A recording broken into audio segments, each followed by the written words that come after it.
Welcome back to the channel. Today, we're diving deep into one of the hottest topics in AI infrastructure, scaling vector databases to handle billions of data points. Whether you're building the next ChatGPT, working on recommendation systems, or dealing with massive similarity search problems, this video will give you the roadmap to scale like the big tech companies. If you're new here, I break down complex database topics into actionable insights. Hit that subscribe button and let's get started. Let's start with the why. Traditional databases store structured data, think rows and columns.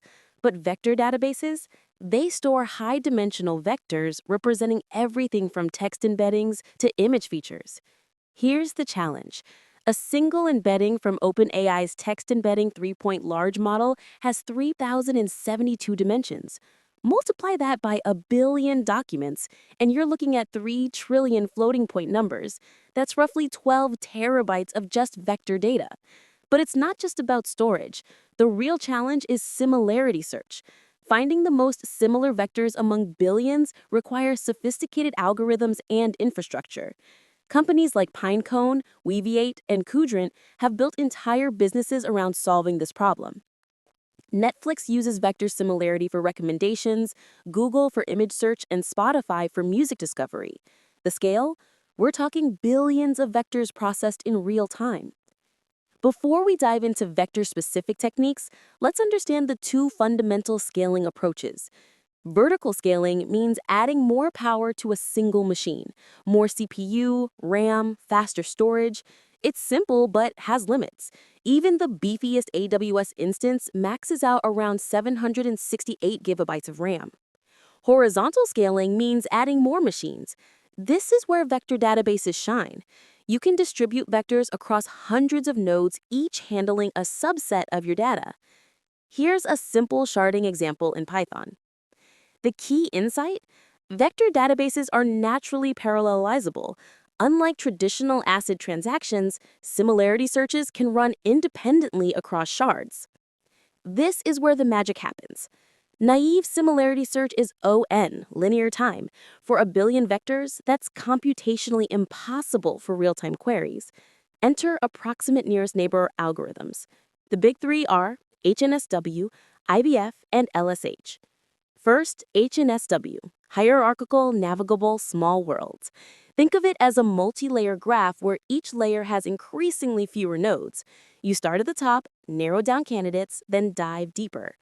Second, IVF, or inverted file index. It's like creating clusters of similar vectors, then searching only within the most relevant clusters. Third, LSH, or locality-sensitive hashing. It uses hash functions that map similar vectors to the same buckets. Here's how you might implement a simple IVF index. The key insight? You're sacrificing some accuracy for massive speed improvements, often 100x faster with 95% plus accuracy. Let's talk hardware. Vector databases are memory-hungry beasts. Here's the hierarchy that matters. L1 cache is fastest, but tiny. RAM is your sweet spot, fast and reasonably large. SSDs are good for persistence. HDDs are too slow for real-time search. Rule of thumb? Keep your hot data in RAM. For a billion 24-dimensional float 32 vectors, you need 4 terabytes of storage, but you don't need it all in memory, only the frequently accessed vectors. Smart approach? 3-tier storage. Hot vectors, frequently accessed, to RAM. Warm vectors, occasionally accessed, to NVMe SSD. Cold vectors, archived, to regular SSD and HDD. Hardware optimizations that matter. Use SIMD instructions for vector operations. Leverage GPU acceleration for batch operations. Consider memory bandwidth, not just capacity. Here's how to use NumPy's SIMD optimizations. Now let's talk distribution. When you have billions of vectors, no single machine can handle it all. 3 main sharding strategies. Range-based sharding. Divide vectors by ID ranges. Simple, but can create hotspots if IDs aren't uniformly distributed. Hash-based sharding. Use a hash function to distribute vectors. More uniform but harder to query ranges. Semantic sharding. Group similar vectors together. Great for search performance, but complex to implement. Load balancing is crucial. You want to distribute queries evenly across nodes. Here's a simple, consistent hashing implementation. Don't forget replication. Keep multiple copies of your data across different nodes. Rule of thumb, 3x replication for production systems. Here's where vector databases get tricky. Unlike traditional databases, updating a vector might change its position in the index structure. The challenges: inserting new vectors requires index updates. Updating existing vectors might trigger rebalancing. Deletions can fragment your index. Most vector databases choose eventual consistency over strong consistency. Why? Because similarity search can tolerate slight delays in data freshness. Optimization strategies: batch your writes. Instead of inserting one vector at a time, batch them into groups of 1,000 to 10,000. This amortizes the index update costs. Use incremental indexing when possible. Some algorithms like HNSW support adding vectors without full rebuilds. Let's talk money. Scaling to billions isn't cheap, but there's smart ways to optimize costs. Major cost drivers: compute, CPUs and GPUs for similarity calculations; memory, RAM for hot data storage; storage, SSDs and HDDs for persistence; network, data transfer between nodes. The performance cost trade-off: HNSW, high memory usage but fast queries; IVF, lower memory but slightly slower but more cost-effective; LSH, lowest memory, good for approximate results. Cost optimization strategies: implement data lifecycle management.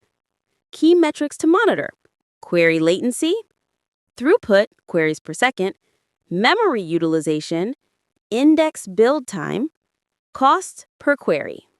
Let me share the biggest mistakes I see teams make when scaling vector databases. Pitfall number 1, not planning for growth. I've seen teams start with a simple setup and hit walls at 10 million vectors.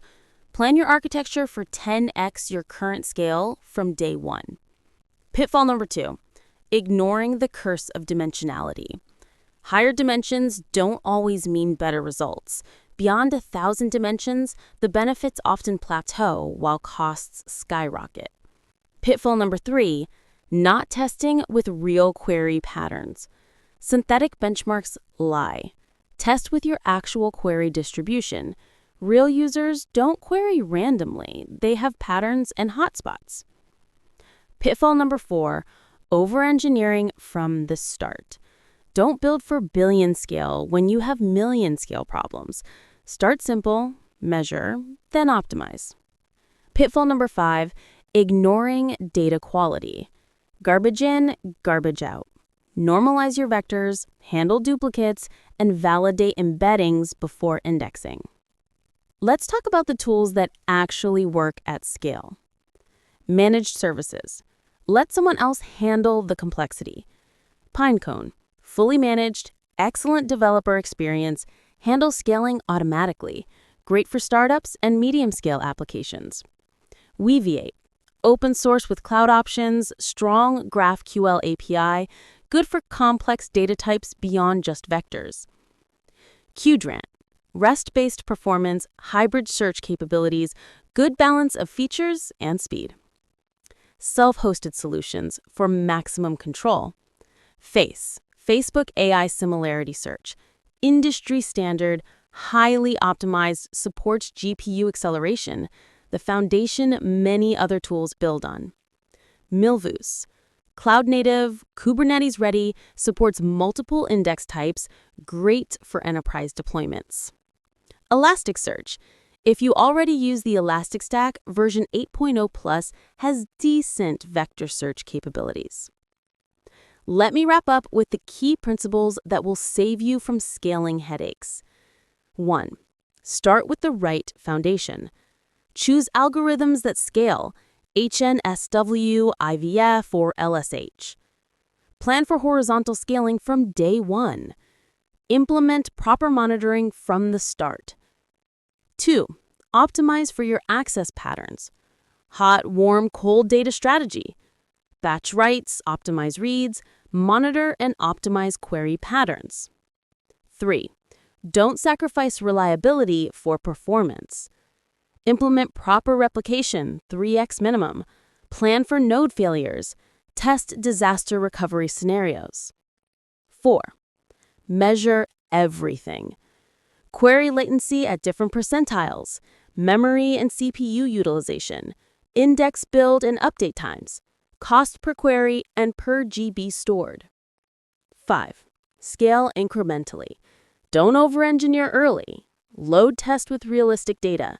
Have a migration plan for algorithm changes. And that's how you scale vector databases to billions of data points. We covered indexing algorithms, hardware optimization, distributed architectures, and the pitfalls to avoid. Here are your action items. Assess your current scale and growth projections. Choose the right indexing algorithm for your use case. Implement monitoring and metrics from day one. Start with a managed service unless you have specific requirements. If this helped you, smash that like button and subscribe for more database deep dives. Drop a comment with your biggest vector database challenge. I read every single one. Check out my related videos on database optimization and AI infrastructure. I'll see you in the next one.